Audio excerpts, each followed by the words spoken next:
Bonjour à tous. Ça tombe bien, je présente dans la suite de la personne qui était là avant moi une attaque, comment on gère dans une entreprise, une attaque, cyberattaque. Euh, alors là, c'est très particulier, c'est sur le cas que j'ai eu à gérer et qui était très important. C'était une cyberattaque sur un site web et par injection SQL, donc je vais vous expliquer ce que c'est, et ce type qui est très très courant d'attaque, qui aujourd'hui est toujours courant, mais qui est de mieux en mieux défendu, parce que les sociétés ont réussi aujourd'hui, les prestataires de services commencent à bien évoluer dessus. C'est encore une attaque. Il y a eu 1162 vulnérabilités liées aux injections SQL en 2023. Et ça correspond quand même à 90% des violations de données qu'on répertorie à la CNIL. Donc c'est pas mal de savoir que quelqu'un peut s'introduire chez vous. Alors qu'est-ce que c'est là? Ça, c'est une définition qu'on peut trouver un petit peu partout. Donc c'est une définition un peu technique. En tout cas, il y a un langage, le Structure Query Language.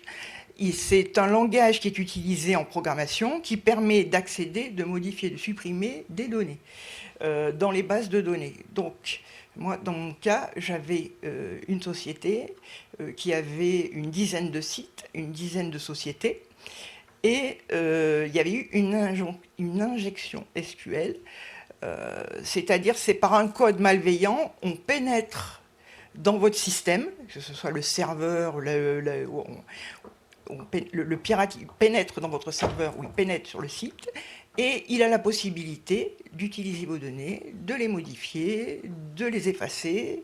Il fait ce qu'il veut. Il peut devenir administrateur, et là, le risque est grand.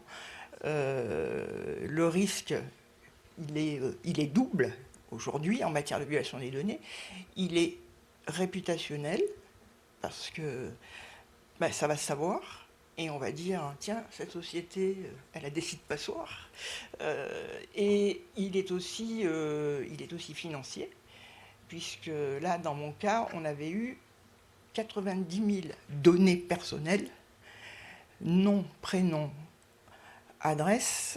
On avait les données bancaires et quelques données de santé. Donc, ce qui faisait beaucoup, et qui était très dangereux. Donc la problématique, c'est de savoir comment on réagit vite et bien pour éviter de se faire poursuivre et sanctionner par la CNIL dans ce type de sujet qui est assez délicat, et pour en même temps éviter que ça s'ébruite à l'extérieur et que les clients paniquent, perdent confiance et partent. Voilà, là vous avez toute la problématique de la violation de données à gérer. Si vous la gérez bien, alors pour bien la gérer, voilà. Donc on peut, ça c'est moi qui passe.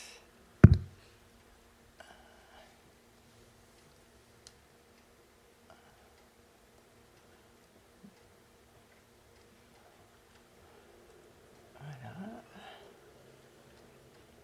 Donc voilà, ça je vous ai. Alors ça c'est important. La réaction dans l'entreprise est importante. C'est le lien qu'il faut avoir entre différents services quand ça arrive. En général, le premier averti, c'est la DSI. Donc, et vous avez au sein de la DSI un service sécurité, donc le responsable de service sécurité qui doit contacter son DPO, qui doit contacter le responsable de traitement qui est le directeur général, la gouvernance, le directeur général en général c'est lui, et ensuite vous avez aussi le service communication, puisque s'il y a un problème réputationnel, tout ça se gère en amont. Vous pouvez aller vite et gérer en amont. Ce qu'il faut, c'est pas paniquer et être très structuré, parce que si vous partez dans tous les sens, ça va être diffusé et ça peut être une hécatombe. Moi, je l'ai vu en tant que SIL et en tant que DPO dans les entreprises, je les ai tous gérés, ça fait 20 ans que je fais ça, donc il y a vraiment une organisation, une procédure à tenir. Mieux vaut qu'il y ait peu de monde sur le sujet, mais des gens qui connaissent bien et qui savent comment faire. Il faut éviter cet effet panique quand vous savez que 90 000 données personnelles et que le pirate il est rentré chez vous, il peut faire ce qu'il veut. Effectivement, c'est quand même quelque chose qui est. Alors, qu'est-ce que vous faites donc, vous pouvez faire aussi un petit comité de gestion de crise.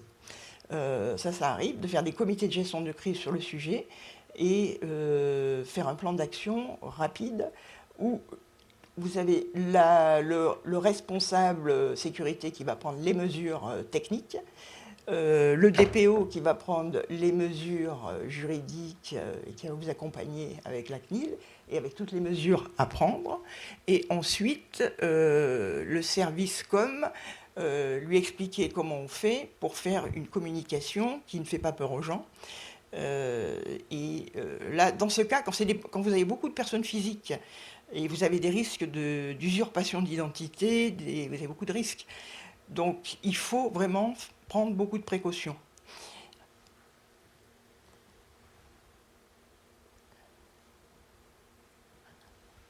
Voilà. Donc, comment réagir?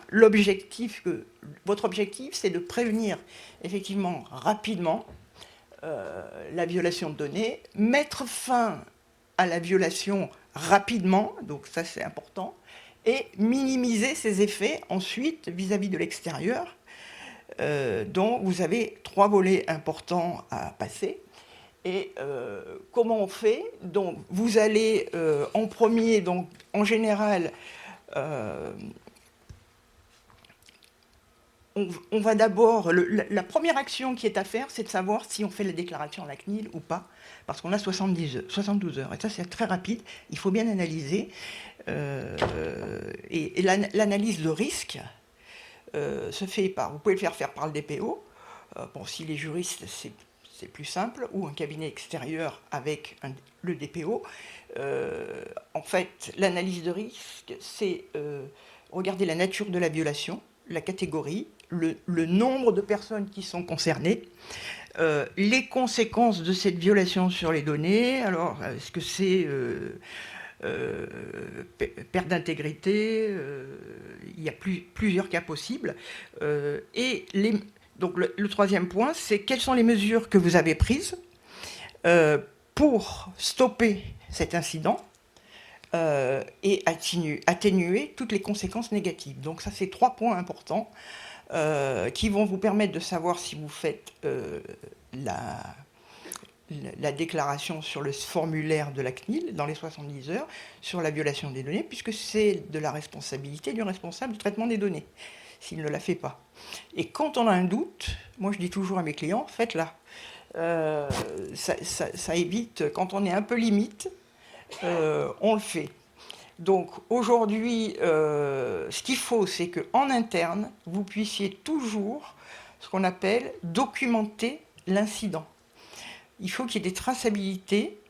Il faut documenter, c'est-à-dire que si vous avez un jour un contrôle de la CNIL, vous devez montrer comment vous avez géré l'incident. Il faut que l'incident soit enregistré sur le registre des violations de données, qui est en général un registre que vous faites en même temps que le registre pour les fiches et de traitement des données.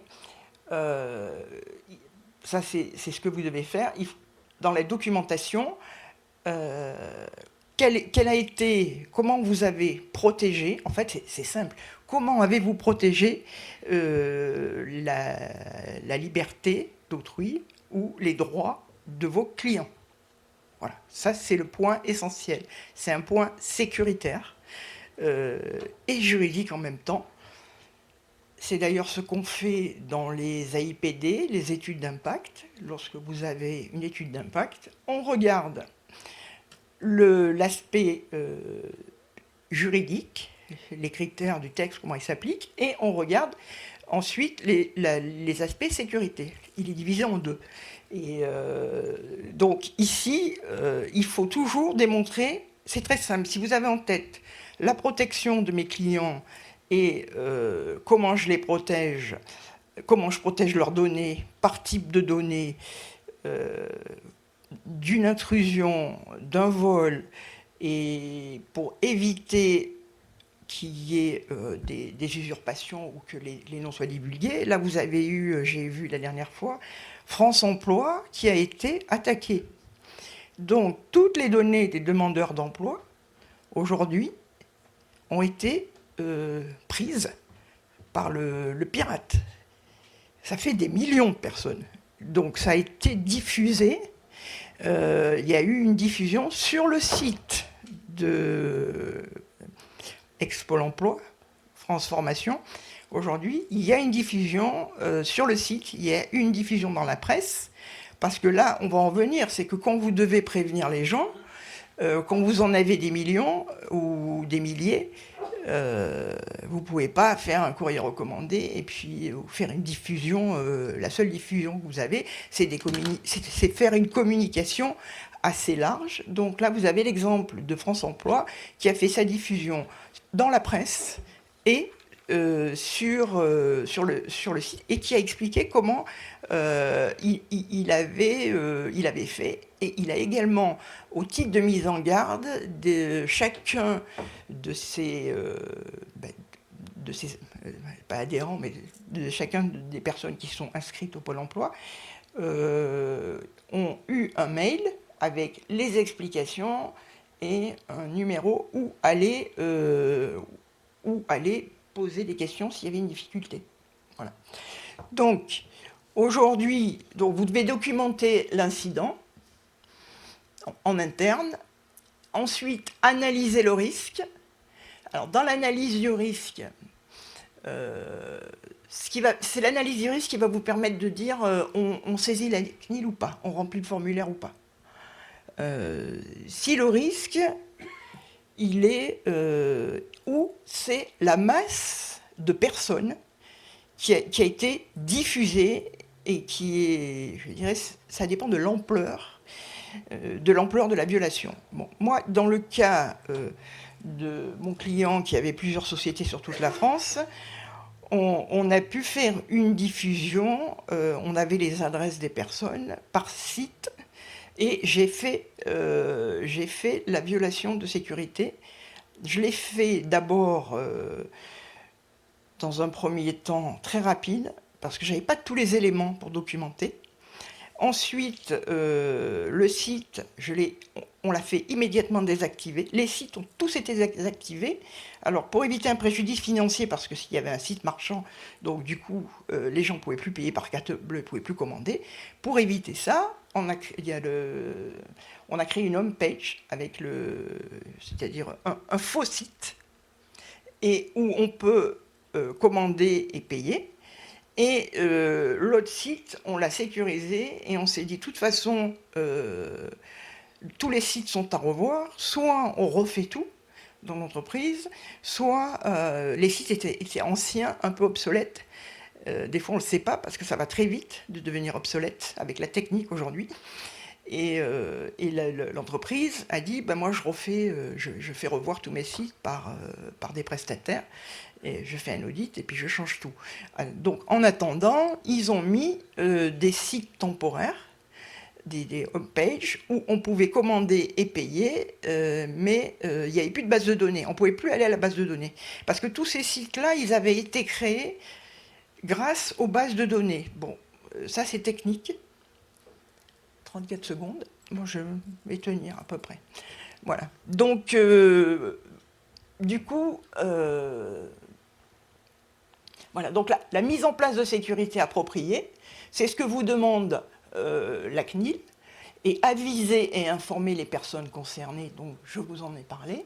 Ça, c'est comment on réagit de manière, vous avez les grandes lignes de manière simple, parce que j'ai aux clients, si c'est trop compliqué, on s'y perd.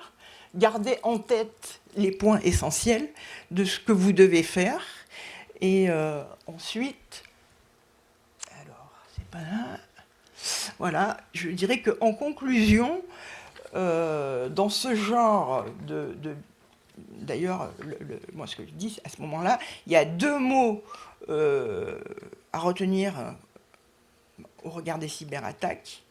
C'est prévenir, premier mot, prévenir vos risques. Si vous anticipez, investissez dans la protection de vos données techniques, sécurité. Et effectivement, là, cet après-midi, ce qui m'intéresse beaucoup le sujet, c'est le sujet des assurances.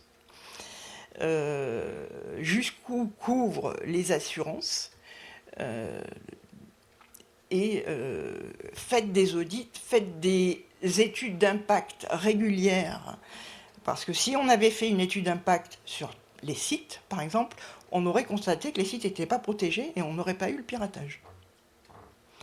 Ce qui veut dire qu'il faut régulièrement, une fois par an, programmer 2 analyses d'impact dans sa société, si c'est une grosse société.